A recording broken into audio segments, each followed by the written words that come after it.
হে ৰাইজ welcome to Zubeen blogs. আজি হ'ল 24 নৱেম্বৰ, সেইকাৰণে আজি হ'ল লাচিত দিৱস। আমাৰ কলেজত লাচিত দিৱসৰ আয়োজন কৰা হৈছে। লাচিত দিৱস বুলি এইবাৰ হ'ল 400 বছৰ হৈছিল লাচিতৰ জন্ম জয়ন্তী।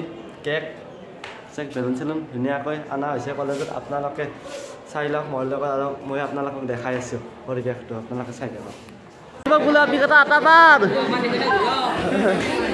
আটা নাই দিব আৰু দে ভাস্কৰ আটা পাৰা লাচিত দিৱস বুলি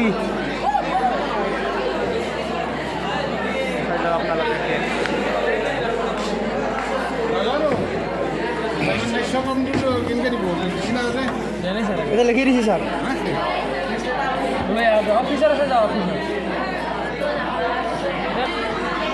মিনাল মই মাৰি দিব লাগিব তুমি।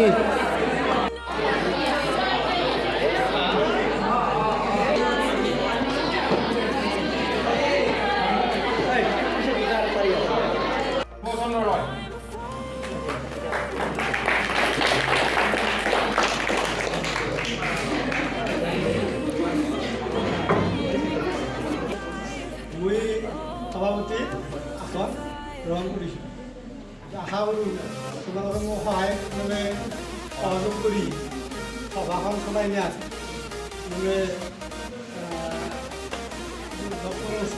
চেষ্টা কৰিম।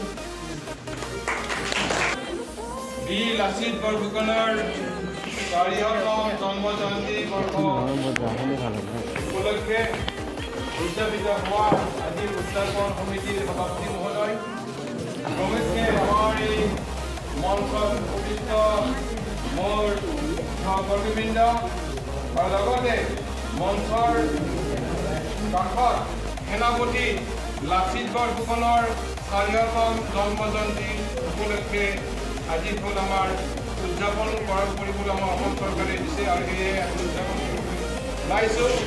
আৰু ইয়াৰ পাছতে আমাৰ পাছৰ অনুষ্ঠানলৈ যোৱাৰ কাৰণে মই অনুৰোধ জনাইছোঁ। আজিলৈ এইখিনি আমাৰ আজিৰ এই সভাৰ উদ্দেশ্য। বন্দী প্ৰজ্বলন কৰাৰ কাৰণে মই সহযোগ কৰিবলৈ আমাৰ শিক্ষয়িত্ৰী দুজনীক মই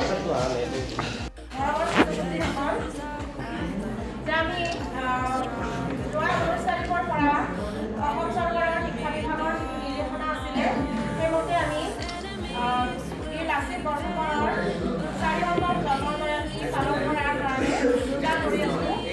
আৰু আজি 24 নৱেম্বৰ তেখেতৰ প্ৰধান বিদ্যালয়ৰ শিক্ষক সহযোগ কৰাৰ কাৰণে মই অনুৰোধ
মই যেতিয়ালৈকে থাকোঁ ইয়াত শৃংখলাবদ্ধ ৰূপে থাকিব লাগিব।